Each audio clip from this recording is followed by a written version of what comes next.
ತಿಳಿಲಿಕ್ಕೆ ಬರುವಂತಹದ್ದು. ಕೇಳಿದ ವಿಷಯದಲ್ಲಿ ಈ ಒಂದು ಅಂಶ ಬರ್ತಿದ್ದು ನಮ್ಮಿಂದ. ಏನು? ಜಗತ್ತಿನ ಸೃಷ್ಟಿ ಸ್ಥಿತಿ ಲಯಗಳನ್ನು ಮಾಡೋರು ಯಾರು?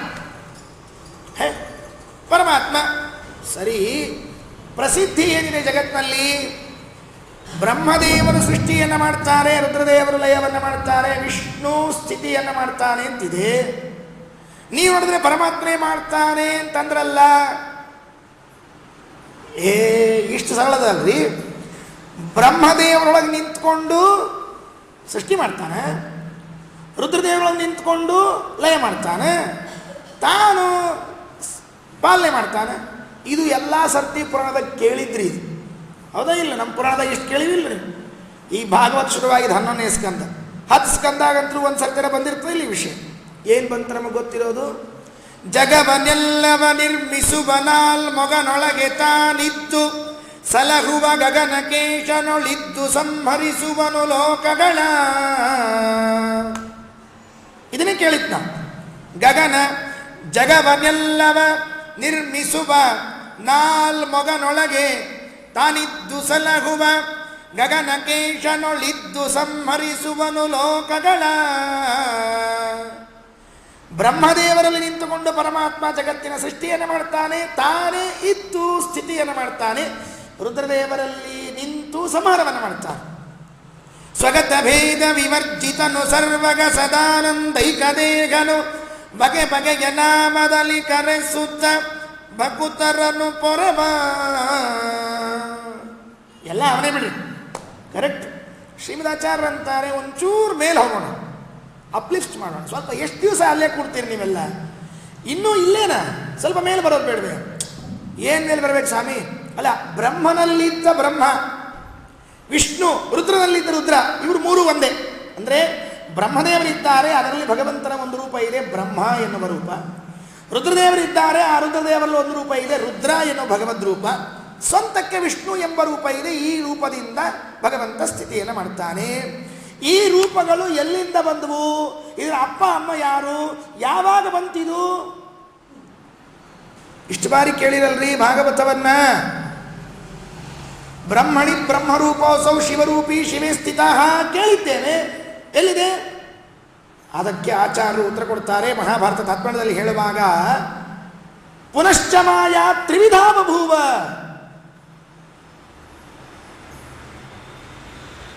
ಪರಮಾತ್ಮ ವಾಸುದೇವ ರೂಪದಲ್ಲಿ ಇದ್ದ ಭಗವಂತ ಮಾಯಾದೇವಿನ ಕರೆದಂತೆ, ಬಾರೇ ಇಲ್ಲಿ ಅಂತ. ಬಂದು ಹೆಂಡತಿ, ಏನ್ರಿ ಅನ್ಲು. ನೋಡು, ಅರ್ಜೆಂಟಿಗೆ 3 ರೂಪ ತಗೋ ಅಂತ ಹೇಳಿದ. ಮಾಯಾದೇವಿ ಅರ್ಜೆಂಟಿಗೆ 3 ರೂಪ ತಗೊಂಡ್ಲು. ಅರ್ಜೆಂಟಿಗೆ ಅಂದರೆ ಅವಳು 3 ರೂಪ ತಗೊಂಡ್ಲು. 3 ರೂಪ ಯಾಕೆ? 3 ಗುಣಗಳು: ಸತ್ವಗುಣ, ರಜೋಗುಣ, ತಮೋಗುಣ. ಸತ್ವರಜಸ್ತಮೋ ಗುಣಗಳಿಗೆ ಅನುಗುಣವಾಗಿ 3 ಮಾಯಾದೇವಿಯ ರೂಪ. ಸ್ವಲ್ಪ ಗಮನ ಇಟ್ಟು ಕೇಳಿಸ್ಕೊಳ್ರಿ, ಪ್ರಮೇಯ ಶಾಸ್ತ್ರೀಯ ವಿಷಯ. ವಾಸುದೇವ ರೂಪಿ ಪರಮಾತ್ಮ ಮಾಯಾದೇವಿ. ಆ ಮಾಯಾದೇವಿ 3 ರೂಪ. ಯಾವುದು? ಸತ್ವಗುಣಕ್ಕೆ ಅಭಿಮಾನಿಯಾದ ಮಾಯ, ಸತ್ವಮಾಯ ಅಂತ ಕರೆಯೋಣ. ರಜೋಗುಣಾಭಿಮಾನಿಯಾದ ಮಾಯಾದೇವಿಯನ್ನು ರಜೋಮಾಯ ಅಂತ ಕರೆಯೋಣಂತೆ. ತಮೋಗುಣಾಭಿಮಾನಿಯಾದ ಮಾಯಾದೇವಿಯನ್ನು ತಮೋಮಾಯ ಅಂತ ಕರೆಯೋಣಂತೆ. ವಾಸುದೇವ ರೂಪಿ ಪರಮಾತ್ಮನಿಗೆ ಒಬ್ಬ ಇದ್ದ ಹೆಂಡತಿ, 3 ಹೆಂಡತಿಯರಾದರು. ಆ 3ರಲ್ಲಿ ಭಗವಂತ 3 ಮಕ್ಕಳು ಹಡೆದಂತೆ. ಏನು ಮಾಡಿದ? 3 ಹಡೆದದ್ದು. ಸತ್ವಗುಣದಲ್ಲಿ ಅಭಿಮಾನಿಯಾಗಿರುವಂಥ ಮಾಯಾದೇವಿಯಲ್ಲಿ ಒಂದು ಹುಟ್ಟಿತು ಕೂಸು, ವಿಷ್ಣು ಅಂತ ಅವನಿಗೆ ಹೆಸರು. ರಜೋಗುಣಾಭಿಮಾನಿಯಾಗಿರ್ತಕ್ಕಂತಹ ಮಾಯಾದೇವಿಯಲ್ಲಿ ಹುಟ್ಟಿದ ಕೂಸಿಗೆ ಬ್ರಹ್ಮ ಅಂತ ಹೆಸರು. ತಮೋಗುಣಾಭಿಮಾನಿಯಾದ ಮಾಯಾದೇವಿಯಲ್ಲಿ ಹುಟ್ಟಿದ ಕೂಸಿಗೆ ರುದ್ರ ಅಂತ ಹೆಸರು. ಆ 3 ರೂಪಗಳು ಭಗವಂತನದ್ದೇ. ದೇವರೇ ತನ್ನ ಹೆಂಡತಿ ಹೊಟ್ಟೆಯಲ್ಲಿ ತಾನೇ ಮಗನಾಗಿ ಹುಟ್ಟಿ ಬಂದ. ಬ್ರಹ್ಮ ವಿಷ್ಣು ಮಹೇಶ್ವರ ಅಂತ ಕರೆಸಿಕೊಂಡ ಪರಮಾತ್ಮ ಸತ್ವಗುಣದಿಂದ ಹುಟ್ಟಿ ಬಂದ ಮಾಯಾದೇವಿಯಲ್ಲಿ ಹುಟ್ಟಿ ಬಂದ ವಿಷ್ಣು ಹಾಗೆ ಇದ್ಬಿಟ್ಟ. ಜಗನ್ನಾಥದಾಸರದಕ್ಕಂದ್ರು, ತಾನಿದ್ದು ಸಲಹುವನು. ಅದು ಎಲ್ಲೂ ಸೇರಿಸ್ತಿಲ್ಲ ಅವನು. ಇದ್ದು ಆ ವಿಷ್ಣು ರೂಪ ಇದೆಯಲ್ಲ, ಅದನ್ನು ಯಾರೊಳಗೂ ಸೇರಿಸ್ತಿಲ್ಲ. ಆದರೆ ಆ ರಜೋಗುಣದ ಮಾಯಾದೇವಿಯಿಂದ ಹುಟ್ಟಿ ಬಂದ ಬ್ರಹ್ಮ ಎಂಬ ಮಗ ಇದ್ದಾನಲ್ಲ, ಜಗವನೆಲ್ಲವ ನಿರ್ಮಿಸುವನಾಲ್ ಮಗನೊಳಗೆ ತಾನಿದ್ದು ಜಗತ್ತನ್ನು ಸೃಷ್ಟಿ ಮಾಡುವ ಬ್ರಹ್ಮದೇವರಲ್ಲಿ ರಜೋಗುಣಾಭಿಮಾನಿಯಾದ ಮಾಯಾದೇವಿಯಲ್ಲಿ ಹುಟ್ಟಿ ಬಂದ ಬ್ರಹ್ಮ ಎಂಬ ತನ್ನ ರೂಪವನ್ನು ಸೇರಿಸಿ ಜಗತ್ತನ್ನು ಸೃಷ್ಟಿ ಮಾಡಿದ್ದಂತೆ. ಗಗನಕ್ಕೆ ಜನಳಿದ್ದು ಸಂಹರಿಸುವನು ಲೋಕಗಳ. ಆ ರುದ್ರ ಎಂಬ ಭಗವದ್ ರೂಪ ಯಾವುದು? ತಮೋಗುಣಾಭಿಮಾನಿಯಾದ ಮಾಯಾದೇವಿಯಲ್ಲಿ ಹುಟ್ಟಿ ಬಂದ ರುದ್ರ ಎಂಬ ರೂಪ ಇದೆಯಲ್ಲ ಭಗವಂತನದ್ದು, ಅದನ್ನು ಈ ರುದ್ರದೇವರಲ್ಲಿ ಪ್ರಸಿದ್ಧರಾದ ಪಾರ್ವತೀಪತಿಯಾದ ರುದ್ರದೇವರಲ್ಲಿ ಇಟ್ಟುಬಿಟ್ಟು ಸಂಹಾರವನ್ನು ಮಾಡಿದ್ದಂತೆ. ಇದು ಅದ್ಭುತವಾದ ವಿಷಯ, ನೆನಪಿಟ್ಟುಕೊಳ್ಳಿ. ವಿಷ್ಣು, ಬ್ರಹ್ಮ, ಮಹೇಶ್ವರ ಈ ಮೂರು ರೂಪಗಳು ಹುಟ್ಟಿ ಬಂತು ಪರಮಾತ್ಮನ ವಾಸುದೇವ ರೂಪದಿಂದ. ಅದು ಸತ್ವರಜಸ್ತಮೋ ಗುಣಗಳಿಂದ. ಆ ರೂಪಗಳನ್ನು ಇದರೊಳಗಡೆಗೆ ಇಟ್ಟು ಜಗತ್ತಿನ ಸೃಷ್ಟಿ ಸಂಹಾರಗಳನ್ನು ಮಾಡ್ತಾನೆ. ಯಾರೋ ಜಗತ್ತಿನ ಸೃಷ್ಟಿ ಸಂಹಾರಗಳನ್ನು ಮಾಡ್ತಾರೆ ಅಂತ ತಿಳ್ಕೋಬೇಡ್ರಿ. ಅಲ್ರಿ, ಬ್ರಹ್ಮನೊಳಗಿದ್ದವು ಬ್ಯಾರೆ, ರುದ್ರದೇವರೊಳಗಿದ್ದವು ಬ್ಯಾರೆ, ಈ ವಿಷ್ಣು ಬ್ಯಾರೆ ಅಂದರೆ ಅಲ್ಲ. ಸ್ವಗತ ಭೇದ ವಿವರ್ಜಿತನು, ಯಾವ ಭೇದ ಇಲ್ಲ ಅವನಲ್ಲಿ. ಸರ್ವಗ ಸದಾನಂದೈಕ ದೇಹನು, ಇಲ್ರಿ ಎಲ್ಲ ಕಡೆ ಒಂದೇನ. ಮತ್ತು ಹೆಸರು ಬೇರೆ ಬೇರೆ, ಬೇರೆ ಬೇರೆ ಹೆಸರಿಂದ ಕರೆಸ್ಕೊತಾನೆ ಅಷ್ಟೇ. ನೋಡ್ರಿ, ಒಂದೇ ಇರ್ತದೆ, ಹೆಸರು ಚೇಂಜ್ ಆಗಿರ್ತದೆ. ಅದಕ್ಕೆ ಆಯಾ ವ್ಯಕ್ತಿ ಒಳಗೆ ಹೋದ್ಕೊಂಡು ಹೆಸರು ಚೇಂಜ್ ಆಗ್ತದಂತ. ಒಂದೇ ಅನ್ನ ಒಗ್ಗರಣೆ ಕೊಟ್ರೆ, ಸಾರು ಚೆಲ್ಲಿದ್ರೆ, ಹುಳಿ ಚೆಲ್ಲಿದ್ರೆ ಬಿಸಿಬ್ಯಾಳಿ ಅನ್ನ. ನೆನಪಿಟ್ಕೊಳ್ರಿ, ಹುಳಿ ಮಾಡಿದ್ದ ಅನ್ನದಾಗ ಚೆಲ್ತು ಅಂದ್ರೆ ಬಿಸಿಬ್ಯಾಳಿ ಅನ್ನ, ಒಗ್ಗರಣೆ ಒಳಗೆ ಅನ್ನ ಬಿತ್ತು ಅಂದ್ರೆ ಚಿತ್ರಾನ್ನ, ಪಾಯಸದಾಗ ಬಿತ್ತು ಅಂದ್ರೆ ಪೊಂಗಲ್ಲು. ಮುಗಿದೋಗ್ತು ಅನ್ನ ಒಂದೇ. ಯಾರೋ ಹೇಳಿದ್ರಂತ, ಏನ್ರಿ ನನ್ನ ಹೆಂಡತಿ ಎಷ್ಟು ಅಡುಗೆ ಮಾಡ್ತಾಳ್ರಿಪ್ಪ, ಎಷ್ಟು ಅಡುಗೆ ಮಾಡ್ತಾಳೆ, ಎಷ್ಟು ಅಡುಗೆ ಮಾಡ್ತಾಳೆ. ಏನ್ರಿ ಮಹಾರಾಜರ, ಅದು ಮಾಡಿದ್ದು ಚಿತ್ರಾನ್ನ ಅಂತ, ಬಿಸಿಬ್ಯಾಳಿ ಅಂತ, ಪೊಂಗಲ್ ಅಂತ, ಪಲಾವ್ ಅಂತ. ಇವು ಕೇಳೋ ಅಂದ, ನೀನು ಹಣೆಯ ಬಾರ ಅನ್ನ. ಒಂದ ಅನ್ನ ಮಾಡಿ ಎಲ್ಲದಕ್ಕೂ ಒಗ್ಗರಣೆ ಕೊಟ್ಟು ಇಟ್ಟಾಳೆ. ಹುಚ್ಚು ಭಾರಿ ಅಡುಗೆ ಮಾಡೋದು ತಿಳ್ಕೊಂಡು ಕೂತಿತ್ತಂತ. ಬಗೆ ಬಗೆಯ ನಾಮದಲ್ಲಿ ಕರೆಸುತ್ತ ಲೋಕಗಳ ಪೊರೆವ. ಸ್ವಾಮಿ, ನಮಗೆಲ್ಲ ಅನುಭವ ಇದೆ, ನೆನ್ಪಿಟ್ಕೊಂಡು ನಿತ್ಯ ವ್ಯವಹಾರ ಇದೆ. ಅವನೇ ಹೆಸರು ಮಾತ್ರ ಚೇಂಜ್ ಮಾಡ್ಕೊಂಡ್ಬಿಡ್ತಾನೆ. ಬ್ರಹ್ಮದಲ್ಲಿದ್ದು ಬ್ರಹ್ಮ, ಶಿವನಲ್ಲಿದ್ದು ಶಿವ ಅಂತ ಕರೆಸ್ಕೊಂಡು ಎತ್ಬಿಟ್ಟ ಹೆಸರನ್ನು. ಆದಾವಭೂತ್ ಶತಧೃತಿ ರಜಸಾಸ್ಯ ಸರ್ಗೇ ವಿಷ್ಣು ಸ್ಥಿತೌ ಕ್ರತುಪತಿರ್ದ್ವಿಜಧರ್ಮ ಸೇತು ರುದ್ರೋಪಿ ಅಯಾಯ ತಮಸ ಪುರುಷಃ ಸಾಧ್ಯ ಸ್ಥಿತ್ಯುದ್ಭವಃ ಇತ್ಯುದ್ಭವ ಸ್ಥಿತಿಲಯಃ ಸತತಂ ಪ್ರಜಾಸು. ಹೀಗೆ ಒಂದು ವಿಷಯ ಹೇಳಿದ್ವಿ. ಇವಾಗ ನೋಡ್ರಿ, ಇಷ್ಟು ದಿವಸ ನಾವು ದೇವರನ್ನ ಯಾವ ರೂಪ ಕೇಳಿದ್ವಿ ಅದೇ ರೂಪದಲ್ಲಿ ಒಂದು ಅಂಶ ಹೊಸಾದ ಫ್ಲಾಶ್ ಆಯ್ತು. ಇವಾಗ ಶ್ರೀಮದಾಚಾರ್ಯ ಶಾಸ್ತ್ರ ಯಾಕೆ ಓದಬೇಕು, ತಾತ್ಪರ್ಯ ನಿರ್ಣಯ ಯಾಕೆ ಮಹತ್ವದ್ದು ಆಟ ಹೇಳ್ತಾ ಇದ್ರೆ ಪಾಪ ಏನಾಗುತ್ತೆ ಗೊತ್ತೇನ್ರಿ, ನಮಗೆ ನಮ್ಮದೇ ನಿರ್ಣಯಗಳು ರಗಡಾಗಿಬಿಟ್ಟಿರ್ತಾವೆ ಮನೆಯೊಳಗೆ. ಇನ್ನು ಶ್ರೀಮದಾಚಾರ್ಯ ತಾತ್ಪರ್ಯ ಓದೋಷ್ಟು ಅವಕಾಶನೇ ಇರಂಗಿಲ್ಲ. ಎಷ್ಟು ದೊಡ್ಡ ಗ್ರಂಥ, ಎಷ್ಟು ಅಪರೂಪದ ವಿಷಯಗಳನ್ನು ಶ್ರೀಮದಾಚಾರ್ಯರು ತಿಳಿಸ್ತಾರೆ. ಎಲ್ಲಾದರೂ ಪಾಠ ಆಗ್ತಾ ಇದ್ದರೆ ಒಂದು ಮಾತು ಹೇಳ್ತೀನಿ ಕೇಳಿ, ಇದು ಲೈಫ್ ಟೈಮ್ ಅಚೀವ್ಮೆಂಟ್. ನಿಮಗೆ ದೊಡ್ಡ ಸಾಧನೆ ಯಾವುದು ಅಂದರೆ ಪಟ್ಟಂತ ಹೋಗಿ ಕೂತ್ಕೋಬೇಕು ಆ ಪಾಠಕ್ಕೆ. ಎಲ್ಲೇ ನಡೀತಿರ್ಲಿ ಅದು, ಪಾಠ ಪ್ರವಚನಗಳು ಎಲ್ಲೇ ಇರಲಿ, ಅದು ತತ್ರಾಪಿ ಶ್ರೀಮದಾಚಾರ್ಯ ಗ್ರಂಥಗಳಲ್ಲಂತೂ ನಿರ್ಣಯ ಪರಮಾದ್ಭುತ ಆಗ್ತಾ ಇದ್ರೆ. ಆಚಾರ್ಯ ಗ್ರಂಥಗಳ ಪಾಠ ಎಲ್ಲೇ ಆಗ್ತಾ ಇದ್ರೆ ಹೋಗಿ ಕೂತ್ಕೊಂಡ್ಬಿಟ್ರೆ ಎಷ್ಟೋ ವಿಷಯಗಳು ಹೊಸ ಹೊಸದಾಗಿ ಮತ್ತೆ ತಿಳಿಯುತ್ತೆ ನಮಗೆಲ್ಲ, ಅನೇಕ ವಿಷಯ. ಇದರ ಮುಗಿದ ಮೇಲೆ ಎರಡನೇದು ಬ್ರಹ್ಮ ವಿಷ್ಣು ಮಹೇಶ ಎಂಬ ಭಗವದ್ ರೂಪಗಳಾಯಿತು. ಮತ್ತೊಂದು ಹೇಳಿದರು, ಧರ್ಮಸ್ಯ ದಕ್ಷ ದುಹಿತು ಯಜನಿಸ್ವಮೂರ್ತ್ಯ ನಾರಾಯಣ ನರ ಇತಿ ಸ್ವತಪ ಪ್ರಭಾವ ನೈಷ್ಕರ್ಮ್ಯ ಲಕ್ಷಣಮವಾಚ ಚಚಾರ ಯೋಗಂ ಯೋತ್ಯಾಪಿ ಚಾಸ್ತಋಷಿವರ್ಯ ನಿಷೇವಿತಾಂಗ್ರಿಹಿ. ಭಗವಂತನ ಮತ್ತೊಂದು ರೂಪ ನಾರಾಯಣ ಅಂತ ಒಂದು ರೂಪ ಅಂತ. ನೋಡ್ರಿ, ನಾವು ವಿಷ್ಣು ಅನ್ನುವುದು ದೇವರ ಹೆಸರು ಅಂತ ತಿಳಿದಿದ್ವಿ. ಅಲ್ಲ, ವಿಷ್ಣು ಎಂಬುದು ಭಗವಂತನ ಒಂದು ರೂಪ. ಈಗ ಕೇಳಿದೆವು ಯಾವುದು? ವಾಸುದೇವನಿಂದ ಸಾತ್ವಿಕ ಸತ್ವಗುಣಾಭಿಮಾನಿಯಾದ ಮಾಯಾದೇವಿಯಲ್ಲಿ ಹುಟ್ಟಿ ಬಂದ ಭಗವದ್ ರೂಪಕ್ಕೆ ವಿಷ್ಣು ಅಂತ ಹೆಸರು. ವಿಷ್ಣು ಸಹಸ್ರನಾಮದ ಎರಡನೇ ನಾಮ ವಿಶ್ವಂ ವಿಷ್ಣು, ಅದೊಂದು ರೂಪ ಭಗವಂತನದ್ದು. ನಾರಾಯಣ ಅಂದರೆ ಏನು?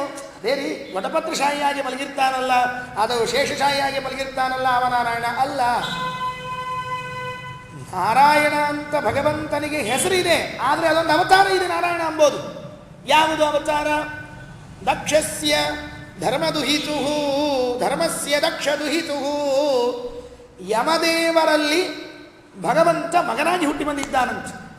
ಪ್ರಾಯಶಃ ಯಮದೇವರಿಗೆ ದೇವರ ಮಗನಾಗಿದ್ದಾನೆ ಎಂಬ ಅಂಶ ನಮಗೆ ಗೊತ್ತೇ ಇಲ್ಲ. ಎಷ್ಟೋ ಜನರಿಗೆ 90% ಜನರಿಗೆ ಗೊತ್ತಿಲ್ಲ. ಮೊದಲನೇದ್ದು ಯಮಧರ್ಮರಾಜ ಅಂದರೆ ಹೆಸರು ಕೇಳೋದೇ ಇಲ್ಲ, ನಾವು ಕಿವಿಯೊಳಗೆ ಕೈ ಹಾಕೊಂಡ್ಬಿಟ್ಟಿರ್ತೀವಿ. ಬ್ಯಾಡ್ರಿ ಅವ್ರ ಹೆಸರು ಯಾಕೆ ಎತ್ತೀರಿ, ಸುಳ್ಳೆ ಪ್ರವಚನದಾಗೆಲ್ಲ ನೀವು ಬಿಟ್ಟು ಹೇಳಲ್ಲ ಅವ್ರನ್ನ, ಏನಾಗುತ್ತೆ?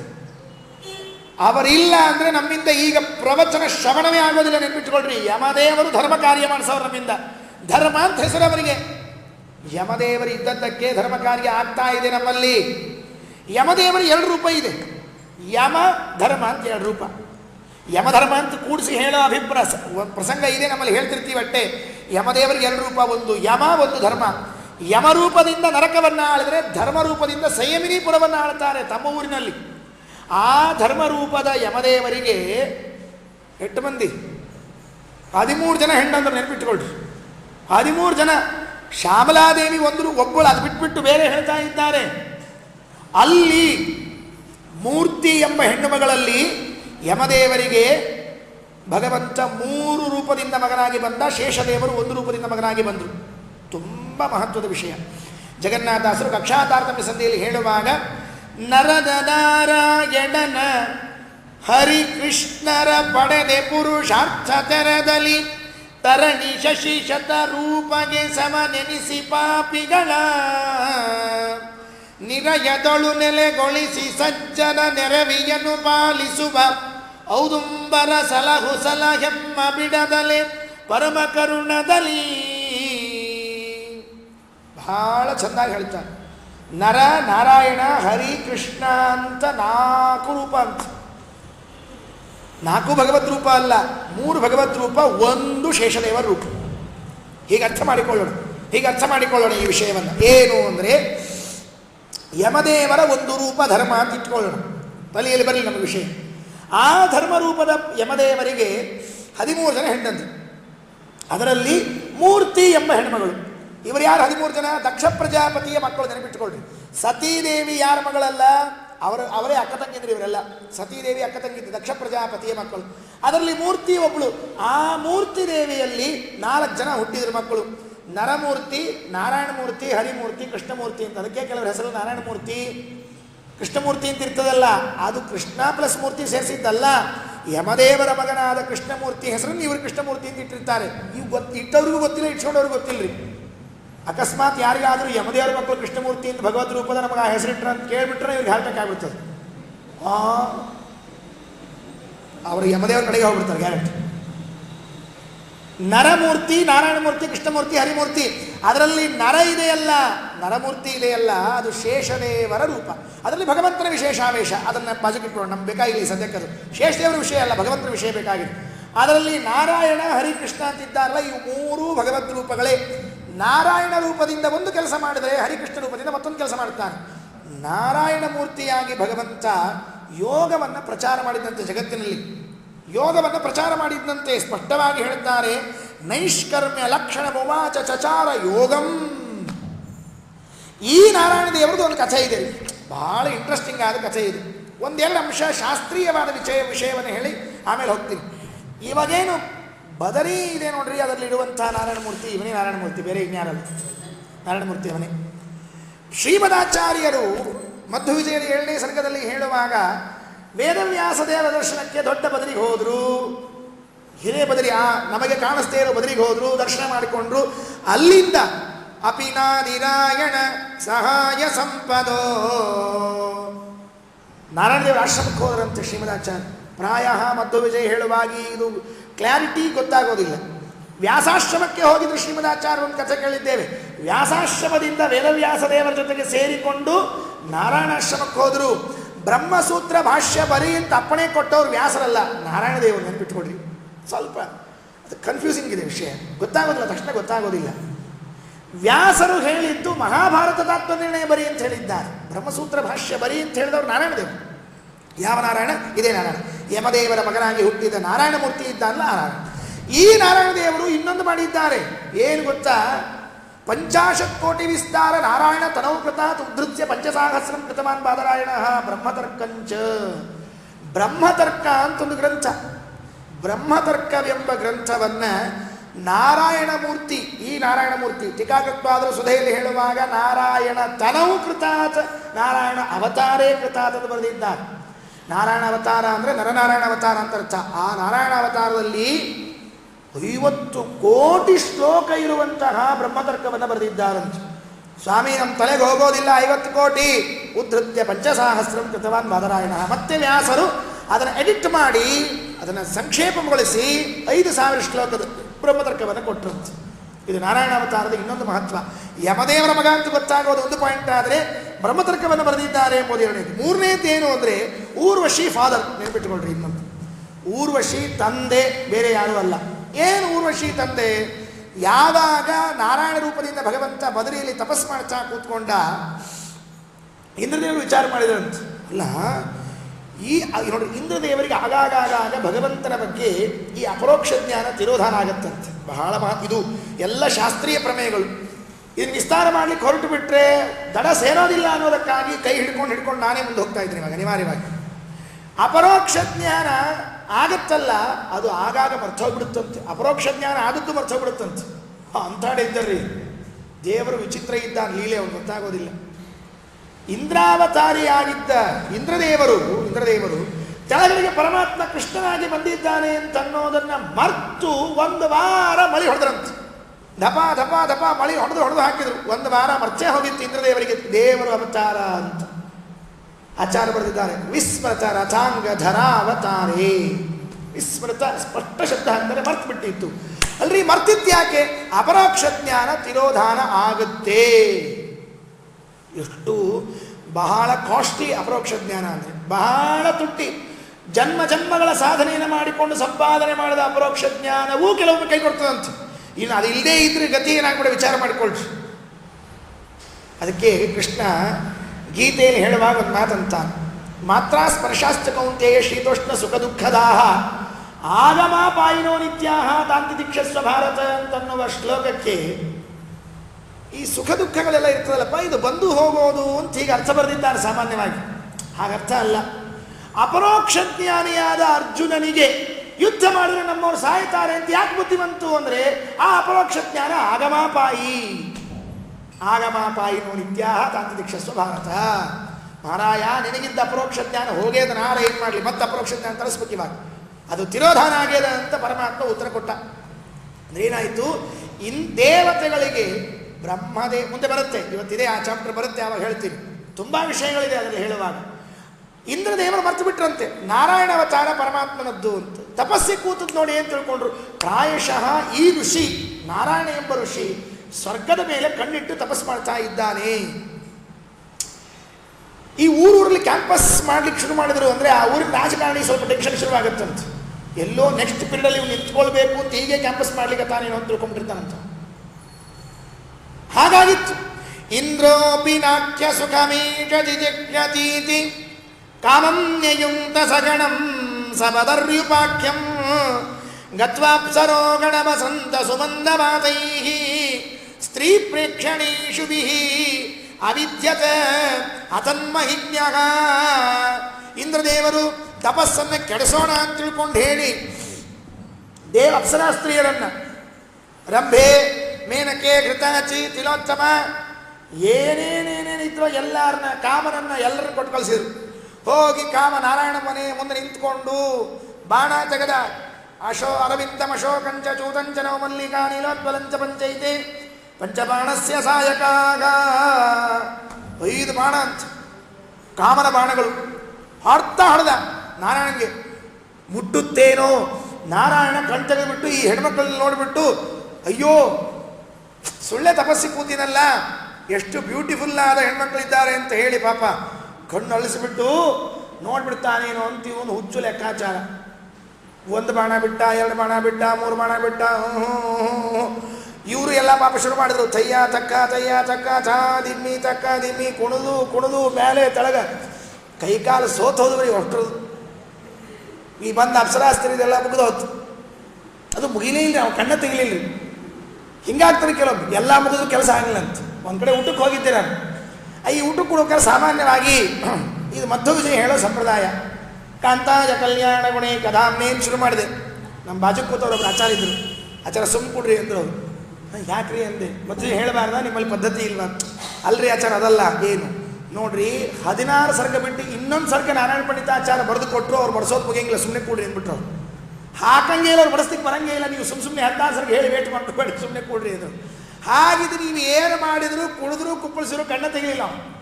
ಕೊನೆಗೆ ಇವೆಲ್ಲ ಸುಸ್ತಾಗ್ಬಿಟ್ರು. ಅವರೆಲ್ಲ ಹೇಳಿದ್ರಂತ, ಲಂಚ ಬರೋದನೋ ಇಲ್ಲ ನಮ್ಗೆ ಕುಣಿಯೋದಕ್ಕೆ ಅಂತ ಕೇರಂತ.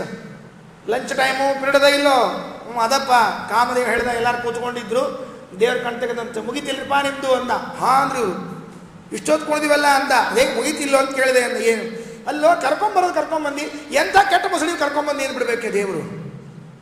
ಈ ಬಂದು ಅಪ್ಸರಾಸ್ತ್ರೀಯನ್ನೆಲ್ಲ ದೇವರ ಆಡಿಷನ್ ಏನು ಅಂದರೆ ಒಂದರ ಮೊಸಳಿ ನೆಟ್ಟಗವೇನೋ ಇದ್ರದ್ದು ಕಣ್ಣೆ ನೋಡ್ಕೊಂಡ್ರೆ ಹಂಗೆ ಬಂದ ಅವಸರ ಬೆಳಗ್ಗೆ ಅದು ಮುಖ ತೊಳ್ಕೊಳ್ಳಾರ್ದ ಅಂದ. ಹಾಂ ಅಂದ್ರು. ಏನು ಸಣ್ಣ ಒಂದಕ್ಕೆ ಮೂಗು ನೆಟ್ಟಿಗಿಲ್ಲ, ಒಂದು ಕಣ್ಣೆ ನೆಟ್ಟಿಗಿಲ್ಲಪ್ಪ, ಇಂಥವ್ರು ತಂದು ಕುಡಿಸಿದ್ರೆ ನಮಗೇನಾಗ್ತದೋ ಅಂದರು. ಇವ್ ತಲೆ ಕೆಟ್ಟೋಯ್ತ್ರಿ. ಏನು ಕಾಮ ಅಂದ. ಸ್ವಾಮಿ ಇವರೇ ಚಂದಿಲ್ಲ ಅಂದ್ರೆ ಚಂದಿರೋರು ಯಾರು ಹಾಗಾದ್ರೆ ಅಂತ ತೋರಿಸ್ತೀನಿ ತಡಿ ಎಂದ. ದರ್ಶಯಾಮಾಸ ಶುಶ್ರೂಷಾರ್ಚನಂ ಕುರ್ವತಿ ವಿಭುಃ. ತನ್ನ ದೇಹದಲ್ಲಿ ಮನ್ಮಥನಿಗೆ ದರ್ಶನ ಮಾಡಿಸಿದ ಭಗವಂತನ ದೇಹದಲ್ಲಿ ಕೋಟಿ ಕೋಟಿ ಸ್ತ್ರೀಯರು ಪರಮಾದ್ಭುತವಾದ ರೂಪವುಳ್ಳವರು ದೇವರ ಸೇವೆ ಮಾಡ್ಕೊಂಡು ನಿಂತ್ಕೊಂಡಿದ್ರಂತೆ. ಸ್ವಾಮಿಯ ಸೇವೆಯನ್ನು ಅವರ ದೇಹದಲ್ಲಿ ಅಷ್ಟು ಸುಂದರವಾಗಿರುವಂಥವ್ರು ಮಾಡ್ತಾ ಇದ್ದಾರಂತೆ. ಮನ್ಮಥ ನೋಡಿಬಿಟ್ಟು ತಲೆ ಚಕ್ರ ಬಂದು ತಳಬಿದ್ಬಿಟ್ರು. ಒಂದು 10 ನಿಮಿಷ ಆಗಲೇ ಎದ್ಕೊಂಡ. ಸ್ವಾಮಿ ತಪ್ಪಾಗಿ ಹೋಯ್ತು ಅಂದ. ಅದಿರಲಿ ಬಿಡ, ನಿಮ್ಗೆ ಗೊತ್ತಿ ಮಳೆಬಾರ, ನಂಗೆ ಗೊತ್ತಿಲ್ವೇ ಅಂದ. ಏನು ಮಾಡಲಿ ಮತ್ತೆ ಅಂದ. ಒಂದು ಕೆಲಸ ಮಾಡು, ನಿಮ್ಮ ಇಂದ್ರಿಗೆ ಒಂದು ಚಲೋ ಹುಡುಗಿನ ತಂದು ಇಡ ಅಂತ ಹೇಳಿ ಸ್ವರ್ಗದಾಗ ಯಾರ ಕುಣಿಸ್ಲಿಕ್ಕೆ ಬರ್ತದ ಅಂದ. ಸ್ವಾಮಿ ನಮ್ಮೂರಾಗ ಸಿಗಂಗಿಲ್ಲ ಅಂಥ ಹುಡುಗಿ. ಹೌದಾ, ನಾನೇ ಒಂದು ಕೊಡ್ತೀನಿ ತಗೋ ಅಂದ. ಹಾಂ ಅಂದ. ಇವ ಕೊಡ್ತೀಯ? ಆಸಾಂ ನೋಡ್ರಿ ಎಷ್ಟು ಚೆನ್ನಾಗಿ ಹೇಳ್ತಾರೆ ಅಂದರೆ, ಆಸಾಂ ಏಕತಮಾಂ ಬೃಂಧ್ವಂ ಸುವರ್ಣಾಂ ಸರ್ಗಭೂಷಣಿ. ಇಷ್ಟು ಮಂದಿ ಇದ್ದಾರೆ ನಮ್ಮ ದೇಹದಲ್ಲಿ ನಿನಗೆ ಕಾಣಿಸ್ತಾ ಇದ್ದಾರಲ್ಲ ಅಪ್ಸರಾಸ್ತ್ರೀಯರು, ಅವರಲ್ಲಿ ಒಬ್ಬರು ನಾರ್ಸ್ಕೊಂಡು ತಗೊಂಡು ಹೋಗು ಅಂದ. ಹಿಂಗೆ ನೋಡಿ ಹಿಂಗೆ ಅಂದರಿ. ಅವಳೇ ಊರ್ವಶಿಯಾಗಿ ಬಂದಿದ್ದಾಳೆ. ಆ ಊರ್ವಶಿಯೇ ಸ್ವರ್ಗದ ಮುಕುಟಮಣಿ ಆದಲಂತೆ. ದೇವರನ್ನ ಕಾಮದಿಂದ ಇದನ್ನ ಬಾಣ ಹೊಡೆದು ಅವ್ರು ಸೋಲಿಸಿಬಿಡಬೇಕು ತಪಸ್ಸಿಗೆ ಅಂತ ಹೋದ್ರೆ ಏನಾಯಿತು? ಅಂತಹ ಕೋಟಿ ಕೋಟಿ ಸುಂದರರಾದ ಸ್ತ್ರೀಯರಿದ್ದಾರೆ ದೇವರ ದೇಹದಲ್ಲಿ. ಅವನು ಯಾವ ಸ್ತ್ರೀಯರ ಸೌಂದರ್ಯಕ್ಕೂ ಬರಲಾರದು. ಪರಮಾದ್ಭುತ ಅವತಾರ ನಾರಾಯಣ ಅವತಾರ ಅಂತ ಹೆಸರು ಹೇಳ್ತಾರೆ. ಎಷ್ಟೆಲ್ಲ ವಿಷಯಗಳು ಗೊತ್ತಾ? ಒಂದೊಂದು ತೆಗಿತಾ ಹೊರಟು ಬಿಟ್ಟರೆ ಅದು ಯಾವ ಅವತಾರದ ಕಥೆಗಳು ಮುಗಿಯೋದಿಲ್ಲ. ಅದರ ಮುಂದೆ ನೋಡ್ರಿ, ಈ ಊರ್ವಶಿ ಅಂತಂದಾಗ ಒಂದು ಸ್ವಲ್ಪ ಮಾತು ನೆನಪು ಬಂತು ಮತ್ತೆ ನನಗೆ. ದೇವಲೋಕದ ಅಪ್ಸರಾಸ್ತ್ರೀಯರು ಅಂತಂದಾಗ ನಮ್ಮಲ್ಲಿ ಒಂದು ಸಣ್ಣ ಕೆಟ್ಟ ಭಾವನೆ ಹಿಂಗೆ ಬಂದು ಹೋಗುತ್ತೆ, ಒಂದು ಸೈಡಾಗಿ ಬಂದು ಹೋಗುತ್ತೆ. ಒಂದು ಸರ್ತಿ ಏನು ಕೆಟ್ಟ ಭಾವನೆ ಬರುತ್ತೆ? ಒಂದು ಸಣ್ಣದು. ಅಪ್ಸರೆಯರು ಅಂದರೆ ನಮ್ಮ ಲೋಕದಲ್ಲಿರುವ ವೇಶ್ಯೆಯರು ಅಂತನ್ನುವ ಹಾಗೆ ಒಂದು ಸಣ್ಣ ಲೈಟ್ ಬಂದು ಹೋಗುತ್ತೆ. ವಾಸ್ತವಿಕವಾಗಿ ಲೈಟ್ ಅಲ್ಲ, ಅದು ಅಜ್ಞಾನದ ಅಂಧಕಾರ. ಶ್ರೀಮದ್ ಆಚಾರ್ಯರಂತಾರೆ, ಲೋಕದಲ್ಲಿ ಅತಿ ಉತ್ತಮರು ಯಾರು ಅಂದರೆ ವರ್ಣಾಶ್ರಮ ಧರ್ಮಗಳಲ್ಲಿ ನೋಡ್ತಾ ಬಂದರೆ ಬ್ರಾಹ್ಮಣ. ಆ ಬ್ರಾಹ್ಮಣನಲ್ಲೂ ಕರ್ಮಠ ಶ್ರೋತ್ರಿಯ ಇಟ್ಕೊಳ್ರಿ, ಎಕ್ಸಾಕ್ಟ್ ಎಲ್ಲ ಇಟ್ಕೊಳ್ರಿ. ಅಂಥವರು ಶಾಸ್ತ್ರಾಧಿಕಾರವುಳ್ಳವರು ಅಂತ ಪುರಾಣಗಳು ಹೇಳ್ತಾ ಇದ್ರೆ. ಶ್ರೀಮದ್ ಆಚಾರ್ಯರಂತಾರೆ, ಬ್ರಹ್ಮಸೂತ್ರವನ್ನು ವೇದವನ್ನು ಓದಲಿಕ್ಕೆ ಅಧ್ಯಯನ ಮಾಡಲಿಕ್ಕೆ ಯಾರು ಅರ್ಹರು ಅಂದರೆ ಯಥೋರ್ವಶಿ ಯಮೀ ಚೈವ ಶಜ್ಯಾದ್ಯಾಶ್ಚ ತಥಾಪರೇ. ಊರ್ವಶೀ ದೇವಿಗೆ ಏನು ಅಧಿಕಾರ ಅಂದರೆ ಬ್ರಹ್ಮಸೂತ್ರಗಳನ್ನು ಓದೋ ಅಧಿಕಾರ ಅಂತ, ವೇದಗಳನ್ನು ಅಧ್ಯಯನ ಮಾಡೋ ಅಧಿಕಾರ ಅಂತ. ಅಷ್ಟು ದೊಡ್ಡ ಅರ್ಹತೆ ಇರೋರು ಊರ್ವಶಿ ಮುಂತಾದ ಅಪ್ಸರಾ ಸ್ತ್ರೀಯರು. ನಾವೇನು ತಿಳ್ಕೊಂಡಿದ್ದೇವೆ? ಅಪ್ಸರೆಯರು ಅಂದರೆ ಮೈ ಮಾರ್ಕೊಂಡು ಬದುಕೋರು ಅಂತ ತಿಳ್ಕೊಂಡಿದ್ದೇವೆ. ಶ್ರೀಮದಾಚಾರ್ಯರು ಕಪಾಳ ಕೊಡ್ತೀನಿ ಅಂತ ಹೇಳ್ತಾರೆ. ಸತ್ರ ಹಾಗೆ ತಿಳಿಬೇಡ್ರಿ. ಏನಂತ ಹೇಳ್ತಿದ್ದೀರ ಅಪ್ಸರಾಸ್ತ್ರೀಯರ? ಭಗವದ್ಭಾರ್ಯತಾ ಯೋಗ್ಯ ಕಾಚಿದ ಅಪ್ಸರ ಸ್ತ್ರೀಯ. ದೇವರ ಹೆಂಡತಿಯಾಗುವ ಅರ್ಹತೆ ಇದ್ದ ಅಪ್ಸರಾಸ್ತ್ರೀಯರಿದ್ದಾರಂತೆ ದೇವರು ಲೋಕದಲ್ಲಿ. ತಾಸ್ವೇಕಾ ಪಿಂಗಲ ಭವತ, ಅದರಲ್ಲಿ ಒಬ್ಬಳು ಪಿಂಗಲೆ ಅಂತ ಬರ್ತಾಳೆ, ಮುಂದೆ ಪಿಂಗಳೆ ಕಥೆ ಬರುತ್ತೆ. ಏನ್ರಿ ಅಪ್ಸರಾಸ್ತ್ರೀಯರು ಅಷ್ಟು ದೊಡ್ಡ ಯೋಗ್ಯತೆ ಇದ್ದರೆ ನಮ್ಮ ತಲೆಯಲ್ಲಿ ಹೊಲಸು ತುಂಬಿ ತುಂಬಿ ತುಳುಕುತ್ತೆ, ಅದನ್ನೇ ತಿಳ್ಕೊತೀನಿ. ಸರ್ವಾತ್ಮ ತಿಳಿಬಾರ್ದು, ಸರ್ವಾತ್ಮ ತಿಳಿಬಾರ್ದು. ಶ್ರೀಮದಾಚಾರ್ಯ ವಿರೋಧ ಮಾಡ್ತಾರೆ ಅದಕ್ಕಾಗಿ. ಇದು ಮುಗಿದ ಮೇಲೆ ದತ್ತ, ಹಂಸ, ಸನತ್ಕುಮಾರ, ಋಷಭ, ಹಯಗ್ರೀವ ಅವತಾರಗಳನ್ನು ಹೇಳ್ತಾರೆ. ಯಾವ ಅವತಾರಗಳು ಹೇಳಲಿಕ್ಕೆ ಆಗೋದಿಲ್ಲ ಅನ್ನೋದಕ್ಕೆ ಹೆಸರು ಮಾತ್ರ ಹೇಳ್ತಾ ಇದ್ದೆ. ಇದು ಮುಗಿದ ಮೇಲೆ ಮತ್ಸ್ಯಾವತಾರ, ವರಾಹಾವತಾರ, ಕೂರ್ಮಾವತಾರ. ಇದು ಮುಗಿದ ಮೇಲೆ ನರಸಿಂಹಾವತಾರದ್ದು ಒಂದು ಮಾತು ಹೇಳ್ತಾರೆ. ಅದು ಸಣ್ಣ ವಿಶೇಷ ಇದೆ, ಅದಕ್ಕೆ ಹೇಳ್ತಾ ಇದ್ದೀನಿ ಅಷ್ಟೇ. ಅದು ಮೂಲದಲ್ಲೆಲ್ಲ ಆಚಾರ ತಾತ್ಪರ್ಯದಲ್ಲಿ ಹೇಳ್ತಾರೆ. ನರಸಿಂಹಾವತಾರದ ಬಗ್ಗೆ ನಮಗೆ ಎಷ್ಟು ಗೊತ್ತು? ಅದು ಹಿರಣ್ಯಕಶಿಪುವನ್ನು ಹರಿದುಬಿಟ್ಟು ಪ್ರಹ್ಲಾದನ ಉದ್ಧಾರ ಮಾಡಿದ ನರಸಿಂಹಾವತಾರ ಕಥೆ ಮುಗಿದೋಯ್ತು. ಶ್ರೀಮದಾಚಾರ್ಯ ಅಂತಾರೆ ಇನ್ನೊಂದೆರಡು ಕೆಲಸ ಅವನದ್ದು. ಏನು? ಸ್ಮರಣಾತ್ ನೃಸಿಂಹಸ್ಯ ಶತ್ರೋ ಮುಕ್ತೋ ಬೃಹದ್ವಧಾತ್ ಹಿರಣ್ಯಕ ಹೃತಾಶ್ಚಾಪಿ ತಥೈವ ಅಪ್ಸರಸಾಂಗಣಾಃ. ಇಂದ್ರದೇವರಿಗೆ ಒಂದು ಸಮಸ್ಯೆ ಬಂದಿತ್ತು, ಅಪ್ಸರಾಸ್ತ್ರೀಗೆ ಒಂದು ಸಮಸ್ಯೆ ಬಂದಿತ್ತಂತೆ. ಎರಡನ್ನ ಪರಿಹಾರ ಮಾಡಿದವರು ನರಸಿಂಹರೂಪಿ ಪರಮಾತ್ಮ. ಏನು ಸಮಸ್ಯೆ?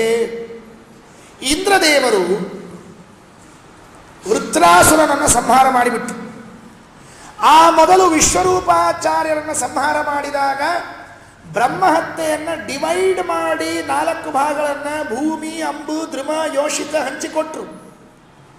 ಎರಡನೇ ಬಾರಿ ವೃತ್ರಾಸುರನನ್ನು ಸಂಹಾರ ಮಾಡಿದಾಗ ಯಾರಿಗೆ ಹಂಚಬೇಕು ಪಾಪ? ನಮ್ಮಲ್ಲೊಂದು ನೋಡ್ರಿ, ಏನು ಮಾಡಿದವರ ಪಾಪ ಆಡಿದವರ ಬಾಯಿಯಲ್ಲಿ ಹಂಚಿ ಹೋಯ್ತು. ನೆನ್ಪಿಟ್ಕೊಂಡು ಎಷ್ಟು ಮಹತ್ವದ್ದಿದು. ಇದು ಸುಮ್ಮನೆ ಹೇಳಿಲ್ರಿ, ಇಂದ್ರದೇವರ ಕಥೆ ನೋಡಿಕೊಂಡೇ ಹೇಳಿದ್ದಿದ್ದನು.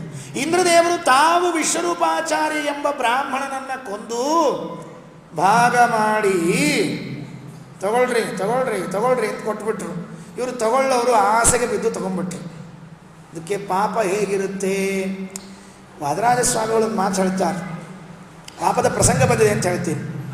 ಪಾಪ ಮಾಡ್ತೀವಿ, ಅದು ನಮ್ಮದು ಜನ್ಮ ಸಿದ್ಧ ಹಕ್ಕು. ಯಾರು ಹೇಳಿದ್ರಲ್ಲ ಸ್ವಾತಂತ್ರ್ಯ ನಮ್ಮ ಜನ್ಮ ಸಿದ್ಧ ಹಕ್ಕು ಅಂತ ಯಾರು ಹೇಳಿದ್ರಲ್ಲ, ಹಾಗೆ ಪಾಪ ಮಾಡೋದು ನಮ್ಮ ಜನ್ಮ ಸಿದ್ಧ ಹಕ್ಕು. ಮಾಡಿದ ಮೇಲೆ ಕಳ್ಕೊಳ್ಳೋದು ಹೇಗೆ? ಡಿವೈಡ್ ಮಾಡಿಬಿಡ್ರಿ. ಹೆಂಗ್ರಿ ಬರುತ್ತೆ? ಯಾರು ಹಂಚ್ಕೊಳ್ತಾರೆ? ನಮ್ಮ ಪಾಪ ತಗೊಳ್ಳಿಕ್ಕೆ ಯಾರು ರೆಡಿ ಇದ್ದಾರೆ? ಈಗ ಹೇಳಿದ್ನಲ್ಲ, ಮಾಡಿದವರ ಪಾಪ ಆಡಿದವರ ಬಾಯಲ್ಲಿ ಬಿಟ್ಬಿಡ್ರಿ. ಪಾಪ ಮಾಡೀನಿ ಅಂತ ಅನ್ನೋದನ್ನು ಇನ್ನೊಬ್ಬರ ಬಾಯಿ ಬಿಟ್ಬಿಡ್ರಿ, ನೀವೇ ಬಿಟ್ಬಿಡ್ರಿ ಅಂತ ವಾದರಾಜಗಳ ಅಭಿಪ್ರಾಯದಂತೆ. ಅಲ್ರಿ, ತಪ್ಪು ಕೆಲಸ ಮಾಡಿ ಬಂದಿ ಮುಂದೆ ಹೇಳ್ಕೊಂಡ್ರೆ ಅಸಹ್ಯ ಆಗಲಿಲ್ಲ, ಪೂಜ್ಯ ಅಸಹ್ಯ ಕಡೆ ಇರಲಿ, ಪಾಪ ಹೋಗ್ಬಿಡ್ತದೆ ಅಂತಾರೆ. ಯಾಕೆ ಯಾಕೆ ಅದಕ್ಕೆ ಹೇಳ್ತಾರೆ, ಧರ್ಮ ಕ್ಷರತಿ ಕೀರ್ತನಾಥ. ಪುಣ್ಯ ಮಾಡೀನಿ ಅಂತ ಯಾರ ಮುಂದೆ ಹೇಳಿಕೊಂಡ್ರೆ ಪುಣ್ಯ ಹರಿದು ಹೋಗ್ಬಿಡುತ್ತಂತ ನೆನ್ಪಿಟ್ಕೊಳ್ರಿ. ಸತ್ಕರ್ಮ ಮಾಡಿದ್ದನ್ನು ಇನ್ನೊಬ್ಬರ ಮುಂದೆ ಹೇಳಿಬಿಟ್ರೆ ಹರಿದು ಹೋಗ್ಬಿಡುತ್ತಂತೆ. ಹಾಗೆ ವಾದರಾಜ ಅಂತಾರೆ, ಪಾಪಂ ಕ್ಷರತಿ ಕೀರ್ತನಾಥ. ಪಾಪ ಮಾಡೀನಿ ಅಂತ ಇನ್ನೊಬ್ಬರ ಮುಂದೆ ಹೇಳ್ಕೊಳ್ರಿ. ಅವರು ಹೌದಾ, ಇನ್ನೊಬ್ಬರ ಮುಂದೆ ನೋಡ್ರಿ ಅವ್ರು ಪಾಪ ಮಾಡಿದ್ರು ಅಂತ ಅದು ಹಂಚ್ಕೊಂಡು ಹೋಗ್ಬಿಟ್ಟು ನಾವು ಖಾಲಿ ಆಗಿಬಿಡ್ತೀವಿ ಅಂತ. ಅದಕ್ಕೆ ಆ ಮಾಡಿದವರ ಪಾಪ ಆಡಿದವರ ಬಾಯಲ್ಲಿ ಬಂತು. ಅರ್ಥ ಆಯ್ತಾ? ಅಥವಾ ಇನ್ನೊಂದು ಹೇಳಿದ್ದಾರೆ ಶ್ರೀಮದಾಚಾರ್ಯ, ವಿಷ್ಣು ವೈಷ್ಣವ ವಾಕ್ಯೇನ ಹಾನಿ ಪಾಪಸ್ಯ ಕರ್ಮಣ ಅಂತ ಇನ್ನೊಂದು ಮಾತನ್ನು ಹೇಳಿದ್ದಾರೆ. ಭಗವಂತ ಜ್ಞಾನಿಗಳು ನಿನ್ನ ಪಾಪ ಇಲ್ಲಪ್ಪ ಹೋಯ್ತು ಪರಿಹಾರ ಆಯಿತು ಅಂತ ಇಷ್ಟಂದು ಬಿಟ್ಟರೆ ಪರಿಹಾರ ಆಗತ್ತಂತ. ಅದಕ್ಕೆ ಜ್ಞಾನಿಗಳ ಮುಂದೆ ಹೋದಾಗ ಪರಿಹಾರ ಪ್ರಾಯಶ್ಚಿತ್ತ ಮಾಡಿ, ಸ್ವಾಮಿ ಏನೋ ತಪ್ಪು ಮಾಡಿಬಿಟ್ಟಿನಿ, ತಿಳಿಯದೇ ಆಗಿಬಿಟ್ಟಿದೆ, ನೀವು ಆಯಿತು ಹೋಗ್ತದೆ ಪಾಪ ಅಂತ ಒಂದು ಒಳ್ಳೆ ಮಾತು ಹರಿಸಿಬಿಡ್ರಿ, ನಮ್ಮ ಪಾಪ ಹೋಗುತ್ತೆ. ಅರ್ಥ ಆಯ್ತಾ? ಯಾರದೋ ಒಬ್ಬರು ಇದ್ದಾರೆ ನೋಡ್ರಿ, ವಾರಕ್ಕೊಮ್ಮೆ ಆದಿತ್ಯವಾರ ಅವರ ಗುಡಿಗೆ ಹೋಗಿ ಕನ್ಫೆಕ್ಷನ್ ಬಾಕ್ಸ್ ಇರ್ತದಲ್ಲ, ಒಳಗಡೆಗೆ ಸೇರಿಕೊಂಡು ಮಾಡಿದ ಪಾಪಗಳನ್ನೆಲ್ಲ ಹೇಳ್ಕೊಂಡ್ರೆ ಹೋಗುತ್ತಂತಲ್ಲ. ಸಂಕಲನದ ಚಿಹ್ನೆ ಮೇಲೆ ಒಬ್ಬರನ್ನ ನೇತು ಹಾಕಿಬಿಟ್ಟಿದ್ದಾರೆ ನೋಡ್ರಿ. ಆ ಸಂಕಲನ ಚಿಹ್ನೆ ಮೇಲೆ ನೇತು ಹಾಕಿಬಿಟ್ಟು ಒಬ್ಬರನ್ನ ಅವ್ರ ಪಕ್ಕದಲ್ಲಿ ಒಬ್ಬರು ಬಿಳೀದು ಹಾಕ್ಕೊಂಡು ಕೂತಿರ್ತಾನಲ್ಲ, ಅವ್ರ ಹತ್ರ ಹೋಗಿ ನೀವು ಪಾಪ ಹೇಳ್ಕೊಂಡ್ಬಿಟ್ಟೆಲ್ಲ ಹೋಗುತ್ತಲ್ಲ. ಇದು ನೋಡ್ರಿ, ಇದು ನಮ್ಮ ಕದ್ದು ತೊಗೊಂಡು ಮಾಡ್ಕೊಂಡದ್ದು ಅವರೆಲ್ಲ. ಶ್ರೀಮದಾಚಾರ್ಯರನ್ನು ಹೇಳಿಕೊಟ್ಟಿದ್ದಾರೆ ಮೊದಲು, ವಿಷ್ಣು ವೈಷ್ಣವ ವಾಕ್ಯೇನ ಹಾನಿ ಪಾಪಸ್ಯ ಕರ್ಮಣ. ನೀವು ದೊಡ್ಡವರು ಮುಂದೆ ನಿಮ್ಮ ಪಾಪವನ್ನು ತಪ್ಪನ್ನು ಒಪ್ಪಿಕೊಂಡ್ರೆ ಪರಿಹಾರ ಆಗತ್ತೆ ಅಂತ ಹೇಳಿದ್ದಾರೆ. ಇದನ್ನು ಕದ್ಕೊಂಡು ವಾರಕ್ಕೊಮ್ಮೆ ನಮ್ಮ ಮಠಕ್ಕೆ ಬರ್ರಿ, ನಮ್ಮ ಮಠದಾಗ ಹಿಂಗೆ ಒಪ್ಕೊಂಡ್ಬಿಡ್ರಿ, ಎಲ್ಲ ಪರಿಹಾರ ಆಗ್ತದೆ ಅಂತ ಹೇಳ್ಬಿಟ್ರಿ. ಇನ್ನೊಬ್ರು ಯಾರು ನಮ್ಮದೇ ಹೇಳಿ, ಎಲ್ಲ ಶುದ್ಧ ಸಿದ್ಧಾಂತ ನಮ್ಮದು. ಸರಿ, ಈಗ ಇಂದ್ರದೇವರಿಗೆ ಪಾಪ ಏನು ಪರಿಹಾರ ಮಾಡ್ಕೋಬೇಕು? ವೃತ್ರಾಸುರಂದು ಬೆನ್ನು ಹತ್ತು ಬಿಡ್ತಂತ್ರಿ ಪಾಪ, ಅದು ಎಲ್ಲಿ ಹೋದ್ರೂ ಬಿಡ್ತಾ ಇಲ್ಲ. ಕೊನೆಗೆ ಹೇಳಿದ್ರಂತೆ ಯಾರೋ, ಗಂಗಮ್ಮನೊಳಗೆ ಹೋಗ್ಬಿಟ್ಟು ಬರಂಗಿಲ್ಲ ಅಂತ. ಏನ್ರಿ, ಗಂಗಮ್ಮನ ಪವರ್ ಭಾರಿ ಅದರಪ್ಪ, ಗಂಗಾಬಾಯಿ ಪವರ್ ಭಾಳ ಅದ. ಯಾವ ಗಂಗಾಬಾಯಿ ಅಂತ ಮತ್ತೆ ಕೇಳಿಕ್ಕೆ ಹೋಗ್ಬೇಡ್ರಿ, ದೇವರ ಮಗಳು ಗಂಗಾಬಾಯಿ ಹೋಗಿ ಗಂಗೆ ಎಲೆ ಮುಳಿಗೆ ಕೂತ್ಬಿಟ್ರು. ಅದು ಬ್ರಹ್ಮಹತ್ಯೆ ಹೊರಗೆ ಬಂದು ನಿಂತ್ಕೊಂಡ್ಬಿಡುತ್ತೆ. ಒಳಗಡೆಗೆ ಕಮಲದ ನಾಳದ ಒಳಗೆ ಸೇರಿಕೊಂಡು, ಕಮಲ ಇರುತ್ತಲ್ಲ ಅದು ಕೆಳಗಿನ ನಾಳದಲ್ಲಿ ಸೇರಿಕೊಂಡು ನರಸಿಂಹದೇವರನ್ನು ಉಪಾಸನೆ ಮಾಡಿ ಪಾಪ ಪರಿಹಾರ ಮಾಡಿಕೊಂಡ್ರಂತೆ. ನರಸಿಂಹದೇವರು ಬರೇ ಪ್ರಹ್ಲಾದರಾಜರಿಗಷ್ಟೇ ಅಲ್ಲ, ಇಂದ್ರದೇವರಿಗೂ ಧರ್ಮ. ಸ್ಮರಣಾತ್ ನರಸಿಂಹಸ್ಯ ಶಕ್ರಃ ಮುಕ್ತಃ ಬೃಹತ್ಪದಾತ್. ಇನ್ನೊಂದು ಪ್ರಸಂಗ ಇದೆ. ಏನು? ಈ ಹಿರಣ್ಯಕಶಿಪು ಇದ್ದು ನೋಡ್ರಿ, ಅವ ಏನು ಮಾಡಿದ್ದ ಅಂದರೆ, ಯಾವ್ಯಾವ ಲೋಕಕ್ಕೆ ಹೋಗ್ತಿದ್ದ ಆಯಾ ಲೋಕದಲ್ಲಿ ಯಾವ್ಯಾವ ಚಂದ ವಸ್ತು ಕಾಣಿಸ್ತಾವೆ ಎಲ್ಲ ತಂದು ಶೋಕೇಶ್ನಾಗ ಇಟ್ಬಿಡ್ತಿದ್ದಂತೆ. ನಮ್ಮಲ್ಲಿ ಕೆಲವರು ಇರ್ತಾರೆ ನೋಡ್ರಿ, ಯಾವ ಅಂಗಡಿಗೆ ಹೋದ್ರು ಒಂದು ಚಲೋ ಸಾಮಾನು ಕಾಣಿಸ್ತದ ತರೋದು, ಶೋಕೇಶ್ನಾಗ ಇಟ್ಟು ಗಿಲಿ ಹಾಕ್ಬಿಡೋದು, ಉಪಯೋಗಿಸೋಂಗಿಲ್ರಿ ಅದನ್ನು. ಮೊನ್ನೆ ಜಾತ್ರೆಗೆ ಹೋಗಿದ್ದೆ, ಏನು ಸೌಟ್ರಿ, ಏನು ಸೌಟು, ಒಂದು ಸೌಟ್ ತಂದುಬಿಟ್ಟು ಒಳಗೆ ಆ ಸ್ಟ್ಯಾಂಡಿಗೆ ನೇತು ಹಾಕ್ಬಿಡೋದು, ಬಳಸೋಂಗಿಲ್ಲ, ಇನ್ನೊಬ್ಬರ ಮನೆ ಸೌಟ್ ಇಸ್ಕೊಂಬರೋದು. ಅಲ್ರಿ ಮೊನ್ನೆ ಜಾತ್ರೆಗೆ ತೊಗೊಂಡಿದ್ದಂತಲ್ಲ ಮತ್ತೆ ಯಾಕೆ ಬಳಸ ಅಲ್ರಿ ಮೊನ್ನೆ ತಂದದ್ದು ಎಷ್ಟೋ ಬಳಸಿದ್ರೆ ಹೆಂಗ್ರಿಪ್ಪ ಅಂಥೇಳಿ ಇನ್ನೊಬ್ಬರು ಸೌಟೆ ಬಳಸೋದು, ತಂದಿಡೋದೊಂದು ಹುಚ್ಚು ನಮ್ಮಲ್ಲಿ. ಹಾಗೆ ಈ ಹಿರಣ್ಯಕಶಿಪು ಕಂಡ ಅಪ್ಸರೆಯನ್ನೆಲ್ಲ ತಂತಂದು ಇಟ್ಬಿಟ್ಟ. ಅವರೆಲ್ಲ ಜೈಲಲ್ಲಿ ಕೊಳಿತಾ ಇದ್ದಾರೆ, ಅವ್ರು ನಮ್ಮ ಉದ್ಧಾರ ಹೆಂಗೆ ಅಂತ ವಿಚಾರ ಮಾಡಿದರು. ಆಗ ನರಸಿಂಹದೇವರ ಸ್ಮರಣೆಯನ್ನು ಮಾಡಿ, ಪ್ರಾಯ ನಾರದರಿಂದ ಉಪದೇಶ ಪಡೆದುಕೊಂಡು ನರಸಿಂಹದೇವರ ಸ್ಮರಣೆಯನ್ನು ಮಾಡಿ ಜೈಲಿನಿಂದ ಬಿಡುಗಡೆಗೊಂಡ್ರು. ಹಿರಣ್ಯಕ ಹೃತಾಶ್ಚಾಪಿ ತಥೈವ ಅಪ್ಸರಸಾಂಗಣ. ಇದು ನರಸಿಂಹದೇವರ ಕಥೆಯಲ್ಲಿ ಸೇರಬೇಕಾದ ಇನ್ನೆರಡು ವಿಷಯವನ್ನು ಹೇಳ್ತಾರೆ. ಅದಾದ ಮೇಲೆ ವಾಮನಾವತಾರದ ವಿಚಾರ, ಪರಶುರಾಮ ರಾಮ ಕೃಷ್ಣ ಬುದ್ಧ ಕಲ್ಕಿ ಶೂದ್ರಾನ್ ಕಲೆ ಕ್ಷಿತಿಭುಜೋ ಹನಿಷ್ಯದಂತೆ ಏವಂ ವಿಧಾನಿ ಕರ್ಮಾಣಿ ಜನ್ಮಾನಿ ಚ ಜಗತ್ಪತೆ ಭೂರಿಣಿ ಭೂರೀಶಸೋ ವರ್ಣಿತಾನಿ ಮಹಾಭುಜ. ನೋಡಪ್ಪ, ಭಗವಂತನ ಅವತಾರಗಳು ಹೀಗಿವೆ ನೋಡಿ, ಏನು ಮಾಡ್ತೀವಿ ವಿಚಾರ ಮಾಡು ಅಂತ ಹೇಳಿಬಿಟ್ರು. ಇನ್ನು ಮುಂದೆ ಚಮಸಃ ಕರಭಾಜ ಇನ್ನೂ ಇಬ್ಬರಿದ್ದಾರೆ. ಇವರು ಇಬ್ಬರಾದರೆ ಆಗ ಈ ಜಾಯಂತೆ ಉಪಾಖ್ಯಾನ ಮುಗಿದು ಮುಂದೆ ಹೋಗ್ಬೇಕು. ನಾವು ಇವತ್ತಿಬ್ಬರು ಉಪನ್ಯಾಸವನ್ನು ಮುಗಿಸ್ಬಿಡ್ತೇನೆ, ಯಾಕಂದರೆ ಇನ್ನು ಭಾಳ ದಿವಸ ಉಳಿದಿಲ್ಲ ನಮಗೆ ಅವಕಾಶ ಅನ್ನೋದಕ್ಕೆ. ಇನ್ನೊಂದು 5-10 ನಿಮಿಷ ತಗೊಳ್ತೀನಿ. ವಾಸ್ತವಿಕವಾಗಿ ಗಡಿಯಾರ ತೋರಿಸ್ತಾ ಇದೆ ನಮಗೆ, ನಿಮ್ಮ ಸಮಯ ಆಗಿದೆ ಅಂತ ಗಡಿಯಾರ ತೋರಿಸ್ತಾ ಇದೆ. ಇರಲಿ, ಆದರೂ ನಮ್ಮ ಸಮಯ ಆಗಿಲ್ಲ ಅಂತ ಇಟ್ಕೊಂಡ್ಬಿಡೋಣ ನಾವು. ಮತ್ತೆ ಕೇಳಿದ ರಾಜ, ನಿಮಿರಾಜ, ಅಲ್ರಿ ಇಷ್ಟೆಲ್ಲ ದೇವರ ಬಗ್ಗೆ ಗೊತ್ತಿದ್ರೂ ಸಹಿತ ಯಾಕೆ ದೇವರ ಆರಾಧನೆ ಮಾಡೋದಿಲ್ಲ ಜನ? ಇಷ್ಟು ದೇವರೆಲ್ಲ ಅನುಗ್ರಹ ಮಾಡ್ತಾನೆ, ನಾನಾ ಅವತಾರಗಳನ್ನು ತಾಳ್ತಾನೆ, ನಮ್ಮ ಸಲುವಾಗಿ ಉದ್ಧಾರ ಮಾಡ್ತಾನೆ ಬರ್ತಾನೆ ಅಂತ ಗೊತ್ತಿದ್ರು ಯಾಕೆ ದೇವರ ಆರಾಧನೆ ಮಾಡೋದಿಲ್ಲ? ಅದಕ್ಕೆ ಒಂದು ಮಾತು ಹೇಳ್ತಾರೆ ಚಮಸ ಅನ್ನೋರು, ನೋಡೋ ಈ ಜನ ದೇವರ ಆರಾಧನೆ ಮಾಡೋದಿಲ್ಲ ಅಂದರೆ ಎಂಥ ಅಪರಾಧ ಗೊತ್ತಾ? ಮುಖ ಬಾಹು ಊರು ಪಾದೇಭ್ಯ ಪುರುಷಸ್ಯ ಆಶ್ರಮೈ ಸಹ ಚತ್ವಾರೋ ಜಗ್ನಿರೇ ವರ್ಣಾ ಗುಣೈರ್ವಿಪ್ರಾದಯ ಪೃಚಕ ಯಗೇಶಾಂ ಪುರುಷ ಸಾಕ್ಷಾತ್ ಆತ್ಮಪ್ರಭೋಮೀಶ್ವರಂ ನ ಭಜಂತಿ ಅವಜಾನಂತಿ ಸ್ಥಾನಭ್ರಷ್ಟಾಪತಂತ್ಯದಃ. ಲೋಕದಲ್ಲಿ ನಿಮಗೊಂದು ಮಾತು ಹೇಳಿ ದೃಷ್ಟಾಂತ ಹೇಳಿಕೊಂಡು ಆ ಕಡೆ ಹೋಗ್ತೀನಿ. ಲೋಕದಲ್ಲಿ ರಾಮಚಂದ್ರ ತುಂಬ ಪ್ರಸಿದ್ಧನಾದ. ಯಾಕೆ ಪ್ರಸಿದ್ಧ ಆದ?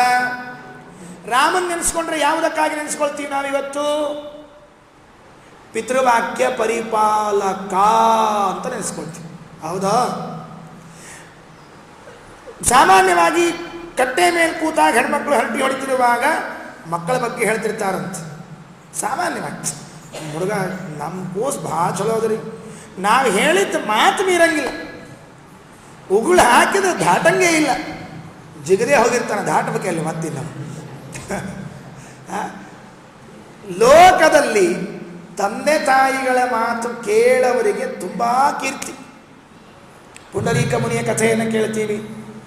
ತಾತ್ಪರ್ಯ ಏನು ಅಂದರೆ, ತಂದೆ ತಾಯಿಗಳನ್ನು ಚೆನ್ನಾಗಿ ನೋಡಿಕೊಂಡ್ರೆ ಇಹದಲ್ಲಿ ಪರದಲ್ಲಿಯೂ ಕ್ಷೇಮ. ತಂದೆ ತಾಯಿಗಳ ಪ್ರೀತಿಗೋ ಸುಗ ನಿಂದ್ಯ ಕರ್ಮವ ತೊರೆದು. ಜಗನ್ನಾಥದಾಸರು ಪಿತೃಗಣ ಸಂಧಿಯಲ್ಲಿ ಹೇಳುವಾಗ ಒಂದು ಮಾತಂತಾರೆ, ತಂದೆ ತಾಯಿಗಳ ಪ್ರೀತಿಗೋ ಸುಗ ನಿಂದ್ಯ ಕರ್ಮವ ತೊರೆದು. ತಂದೆ ತಾಯಿಗಳ ಪ್ರೀತಿ ಆಗ್ತಾರೆ ಅಂತ ಅನ್ನೋದಕ್ಕೆ ಎಲ್ಲ ಕೆಟ್ಟ ಕರ್ಮಗಳನ್ನು ಬಿಟ್ಟುಬಿಟ್ಟು ಮಾಡಿಕೊಂಡಿದ್ದರೆ ಎಂಥ ಪ್ರೀತಿ ಪಾತ್ರ ಅವನು. ವಂದನೀಯರಾಗಿಳೆಯೊಳಗೆ ಇಡೀ ಭೂಮಿಯಲ್ಲಿ ಅವರಂಥ ವಂದನೀಯರು ಸ್ತುತ್ಯರಿರೋದಿಲ್ವಂತೆ. ಅದಕ್ಕೆ ಚಮಸ ಅಂತ. ತಂದೆ ತಾಯಿಗಳಿಗೆ ಗೌರವ ಕೊಟ್ಟರೆ ಕ್ಷೇಮ, ಕೊಡದೇ ಇದ್ದರೆ ಗೊತ್ತಲ್ಲ, ಹೆಚ್ಚಿಗೆ ಹೇಳೋದೇನು ಬೇಡ. ಜಗತ್ತಿನ ತಂದೆ ಯಾರು? ಭಗವಂತ. ಮತ್ತೆ ಅವನನ್ನು ಗೌರವಿಸದೇ ಇದ್ದರೆ, ನಮ್ಮನ್ನು ಒಬ್ಬರನ್ನು ಹಡೆದವರನ್ನೇ ನಾವಿಷ್ಟು ಚೆನ್ನಾಗಿ ಪ್ರೀತಿ ಮಾಡಬೇಕು, ಗೌರವ ಕೊಡಬೇಕು ಅಂತಿದ್ರೆ, ಇಡೀ ಜಗತ್ತನ್ನೇ ಹಡೆದು ಜಗತ್ತಲ್ಲಿರುವ ಎಲ್ಲರೂ ಭಗವಂತನ ಮಕ್ಕಳಾಗಿರುವಾಗ ಅಂತಹ ಸ್ವಾಮಿಯನ್ನು ಆರಾಧನೆ ಮಾಡದೇ ಇದ್ರೆ ಏನಾಗುತ್ತೆ ಹೇಳಿ ನೋಡ. ಅದಪ್ಪಾಥ ಆಗತ್ತಂತೆ ಸ್ಥಾನಭ್ರಷ್ಟಾ ಪತಂತ್ಯದಾಹ. ಈ ಸರ್ತಿ ಚೆನ್ನಾಗಿರ್ಬೋದ್ರಿ, ಈ ಸರ್ತಿ ಚಲೋ ಇರ್ಬೋದು, ಸುಳ್ಳೇ ನೋಡ್ರಿ. ಇವೆಲ್ಲ ಪಾಪ ಮಡಿ ಮೇಲ್ಗಿ ದೇವರು ಆಚಾರ ವಿಚಾರ ಇವು ಹಣೆ ಬಾರ್ದಾಗ ಬರೀ ಕಷ್ಟನೇ ಅನುಭವಿಸಿದ್ರು. ಎಂದೂ ದೇವರಲ್ಲಿಲ್ಲ. ಎಷ್ಟರಾಮಿದ್ದೀನಿ ನೋಡ್ರಿ ನಾನು. ಹೀಗೆ ಹೇಳೋರು ಎಷ್ಟು ಮಂದಿನ ಕೇಳೋದಿಲ್ಲ ಹೇಳಿ ನೋಡಂತೆ, ಬೇಕಾದಷ್ಟು ಮಂದಿನ ಕೇಳ್ತೀವಿ. ಈ ಸರ್ತಿ ಚೆನ್ನಾಗಿರುತ್ತೆ ನೆನ್ಪಿಟ್ಕೊಳ್ರಿ. ಆದರೆ ಪಿರಿಯಡ್ ಚೇಂಜ್ ಆಗುತ್ತೆ, ಅದೇ ಪಿರಿಯಡ್ ಇರೋದಿಲ್ಲ ಯಾವಾಗಲೂ. ಬರೀ ಬಿಸಿಲುಗಾಲ ಇರೋದಿಲ್ಲ, ಮಳೆಗಾಲ ಬರಬೇಕು, ಮಳೆಗಾಲ ಇರೋದಿಲ್ಲ, ಚಳಿಗಾಲ ಬರಲೇಬೇಕು. ಆವಾಗ ವ್ಯತ್ಯಾಸ ಗೊತ್ತಾಗುತ್ತೆ. ನಮಗೆ ಈಗ ಕಷ್ಟ ಇರುತ್ತೆ, ಎಂದೂ ಕಷ್ಟ ಬರೋದಿಲ್ಲ. ಆಮೇಲೆ ಎತ್ತರಗ್ರೇ ವಿಷಮಿವ ಪರಿಣಾಮೇ ಅಮೃತೋಪಮಂ. ನೋಡಲಿಕ್ಕೆ ಕಷ್ಟ ಅಂತ ಅನಿಸುತ್ತೆ ಸ್ಟಾರ್ಟಿಂಗು, ಎಂಡಿನಲ್ಲಿ ಪರಿಣಾಮೇ ಅಮೃತೋಪಂ. ಎದಗ್ರೇ ಪ್ರಾರಂಭದಲ್ಲಿ ಭಾರಿ ಸುಖ ಇರುತ್ತಂತೆ, ಆದರೆ ಕೊನೆಗೆ ವಿಷ ಆಗಿಬಿಡುತ್ತಂತೆ. ಅದು ಯಾವುದು? ಅದು ಲೌಕಿಕ ನೆನ್ಪಿಟ್ಕೊಂಡ್ರಿ. ದೇವರಿಲ್ಲ ನಿಂಡ್ರಿಲ್ಲ ಅಂತ ಹೇಳ್ಕೊಂಡು ಹೋಗೋರಿಗಾಗುತ್ತೆ. ದೇವರು ಇಷ್ಟೆಲ್ಲ ಮಾಡ್ತಾನೆ, ಅವ ನಮ್ಮ ಜನಕ ಜಗಜ್ಜನಕ ಅಂತ ಗೊತ್ತಿದ್ರೂ ಅವನನ್ನು ಗೌರವಿಸದೇ ಇರೋರು ಏನಾಗ್ತಾರೆ ಗೊತ್ತಾ? ಸ್ಥಾನಭ್ರಷ್ಟ ಪತಂತ್ಯದ. ಅವರು ಯಾವ ಸ್ಥಾನಕ್ಕೆ ಹೋಗಬೇಕಾಗಿದೆ, ಸಾತ್ವಿಕರಾಗಿದ್ದು ವಾಸ್ತವಿಕವಾಗಿ ಅವರಿಗೆ ಮೋಕ್ಷ ಆಗಬೇಕು. ಆದರೆ ಸಾತ್ವಿಕರಾಗಿದ್ದು ದೇವರನ್ನು ಆರಾಧನೆ ಮಾಡದೆ ಇದ್ರೆ ತಮ್ಮ ಸ್ಥಾನ ವೈಕುಂಠವನ್ನ ಪಡ್ಕೊಳ್ಳೋದಿಲ್ಲ, ತಲೆ ಬಿದ್ದೋಗ್ಬಿಡ್ತಾರೆ, ಬಿದ್ದೋಗ್ಬಿಡ್ತಾರೆ. ಸರ್ವಾತ್ಮನ ಹಾಗೆ ಮಾಡಿಕೊಳ್ಬಾರ್ದು. ದೂರೇ ಹರಿಕಥಾ ಕೇಚಿಚ ದೂರೇ ಚ ಅಚ್ಯುತ ಕೀರ್ತನಾಗ ಸ್ತ್ರೀಯ ಶೂದ್ರಾದಯೈವ ತೇನು ಕಂಪ್ಯಾಭವಾದೃಶಾಂ. ರಾಜ ಒಂದು ಹೇಳ್ತೀನಿ ಕೇಳು, ನಿಮ್ಮ ರಾಜ್ಯದಲ್ಲಿ ಇಂಥವ್ರು ಸಿಗ್ತಾರೆ. ಎಂಥವ್ರು? ದೂರೇ ಹರಿಕಥಾ ಕೇಚಿಚ. ದೇವರ ಕಥೆ ಅಂದ್ರೆ ಆಗಿ ಬರಂಗಿಲ್ಲಂತ್ರಿ. ಒಟ್ಟು ಕೆಲವರಿಗೆ ಅಲರ್ಜಿ ಅಂತ. ಕೆಲವರಿಗೆ ನಮ್ಮ ಮನೆಯವ್ರು ಎಲ್ಲ ಮಾಡ್ತಾರೆ ಆಚಾರ್ಯ, ಈ ದೇವರ ಪೂಜೆ ಅಂತ ಅಂದು ಕೂಡಲೇ ಯಾಕೋ ಒಂಚೂರು ಅಲರ್ಜಿ ನೋಡ್ರಿ. ಏನು ನಮಗೇನು ಹೊಡೆಯಂಗಿಲ್ಲ ಬೆಳೆಯಂಗಿಲ್ಲ, ಎಲ್ಲ ಕೇಳಿದು ಕೊಡಿಸ್ತಾರೆ. ಹುಡುಗರು ಏನಂತಾರೆ ಅದು ಮಾಡ್ತಾರೆ. ನಾ ಗುಡಿ ಗುಂಡಾರಕ್ಕೆ ಹೋಗ್ತೀನಿ ಅಂತ ಕರ್ಕೊಂಡು ಹೋಗಿ ಬಿಟ್ಟು ಪಾಪ ಗೇಟ್ ಮುಂದೆ ನಿಂತಿರ್ತಾರೆ, ಹೊರತ ಒಳಗೆ ಬರೋದಿಲ್ಲ. ಅವ್ರಿಗೆ ಯಾಕೋ ದೇವರು ಪೂಜೆನೂ ಒಂಚೂರು ಅಲರ್ಜಿ ನೋಡ್ರಿ. ದೂರೇ ಹರಿಕಥಾ ಕೇಚಿತ ದೂರೇ ಚ ಅಚ್ಯುತ ಕೀರ್ತನಾಗ. ಕೆಲವೊಮ್ಮೆ ನೀ ಪುರಾಣ ಹೇಳಿಸ್ಬೇಕು ಹೋದಲ್ಲೋ, ನೀ ಹೇಳಿಸು, ನನಗೇನು ತೊಂದರೆ ಇಲ್ಲ, ನೀ ಕರ್ಸು, ಆಚಾರ ಕರ್ಸು, ನಾ ಏನು ಬೇಕೆಲ್ಲ ಕೊಡ್ತೀನಿ, ಕೂಡ್ಸು, ಕೇಳಿಸು, ನನಗೆ ಗೊತ್ತಾಗ ಮಾಡಬೇಡ, ನನಗೆ ಕೂಡು, ನನಗೆ ಕೇಳು, ನನಗೆ ನೀ ಸುಮ್ಮನೆ ಬೇಕಾದ್ರೆ ನಾ ಕರ್ಕೊಂಬರ್ತೀನಿ, ಕೂಡಿಸ್ತೀನಿ, ಹೇಳಿ ಏನು ಬೇಕಾದ್ರೆ ಮಾಡ್ಕೊ. ವಾಸ್ತವಿಕವಾಗಿ ಇವರೇನು ಕೆಟ್ಟವರೇನು ಅಂದರೆ ಕೆಟ್ಟವರಲ್ಲ, ಇವರು ಒಳ್ಳೆಯವರೇ. ಅವರೇನು ಮಾಡಬೇಕು? ಅನುಕಂಪ್ಯ ಭವಾದೃಶ. ನಿಮ್ಮಂಥರಾದರೂ ಅವರಿಗೆ ಸ್ವಲ್ಪ ಹೆದರಿಸ್ಬೇಕಂತ, ದಂಡಿಸ್ಬೇಕಂತ. ಸಾತ್ವಿಕರವರು ಕರೆ ನೋಡಿದರೆ ಮನೆಯಲ್ಲಿ ಮಕ್ಕಳು ಓದ್ಲಾರ್ದೆ ಟಿ ವಿ ಮುಂದೆ ಕೂತ್ಕೊಂಡಿದ್ರೆ ಅಮ್ಮ ಬಂದು ಏನು ಮಾಡ್ತಾರೆ ಹೇಳಿ ನೋಡಂತ ಟಕ್ಕನ್ ಟಿ ವಿ ಆರಿಸಿ ಕಿವಿ ಹಿಡಿತಾಳೆ, ಅದು ಕೂಡ ಶಣೆ ಇದೆ ಅಂತ. ಅಮ್ಮನಿಗೆ ಟಿ ವಿ ನೋಡಬಾರ್ದು ಅನ್ನೋ ತಾತ್ಪರ್ಯ ಎಲ್ಲ, ಓದ್ಲಿ ಅನ್ನೋ ತಾತ್ಪರ್ಯ. ಇವ್ರು ಪಾಪ ಕೆಟ್ಟವರಲ್ರಿ ಅವರು. ಅವರಿಗೆ ಸ್ವಲ್ಪ ನಿಮ್ಮಂಥವ್ರು ಅನುಕಂಪೆ ತೋರಿಸಿ ಕರೆದು ಕೂಡಿಸಿ ಹೇಳಿ ಮಾಡಬೇಕು ಅಲ್ರಿ. ಇಂಥವ್ರನ್ನೇನೋ ಕರಿತೀವಿ ಕರೆಕ್ಟು. ಕೆಲವರು ಇದ್ದಾರೆ ಲೋಕದಲ್ಲಿ, ಅವ್ರಿಗೆ ನೀ ಏನು ಮಾಡಿದ್ರು ತಿದ್ಲಿಕ್ಕೆ ಬರೋದಿಲ್ಲಂತೆ.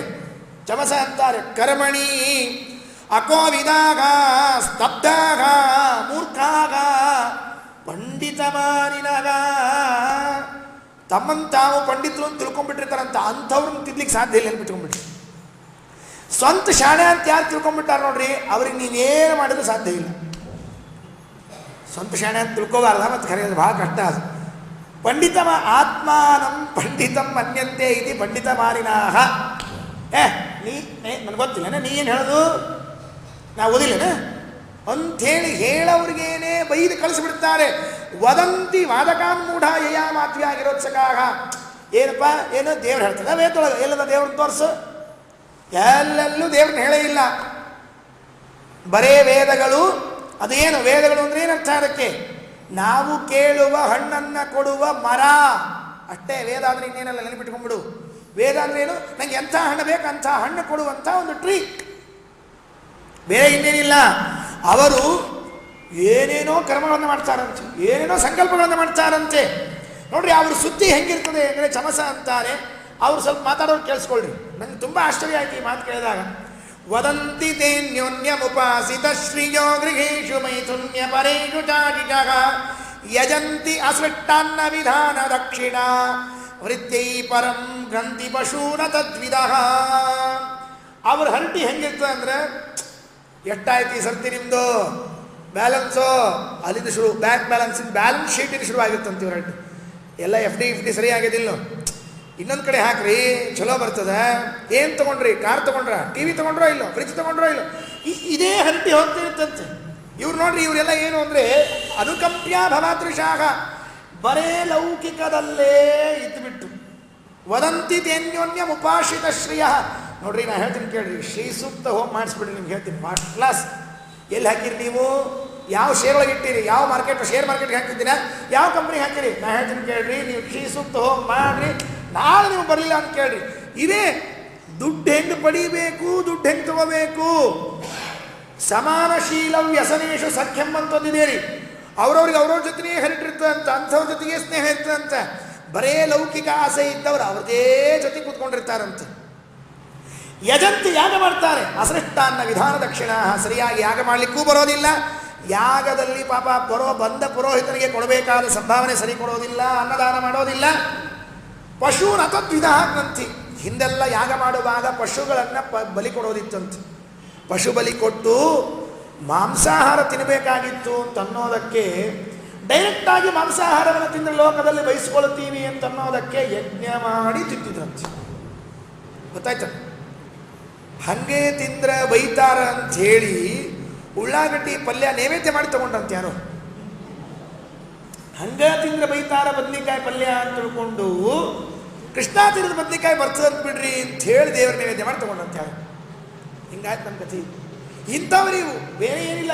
ಹೀಗೆ ಮಾಡ್ತಾ ಮಾಡ್ತಾ ನೋಡ್ರಿ, ಶ್ರೀಮದಾಚಾರ್ಯದ ಮಾತಂತಾರೆ, ನೀ ಎಷ್ಟೇ ತಿಣಕಾಡು, ಲಕ್ಷ್ಮೀದೇವಿ ಆರಾಧನೆ ಮಾಡು, ಮತ್ತೊಂದು ಆರಾಧನೆ ಮಾಡು, ದೇವರ ಆರಾಧನೆ ಮಾಡಲಿಲ್ಲ ಅಂದರೆ ದೇವರದು ಲಕ್ಷ್ಮೀದೇವಿ ಯಾವುದೂ ಕೊಡೋದೇ ಇಲ್ಲ.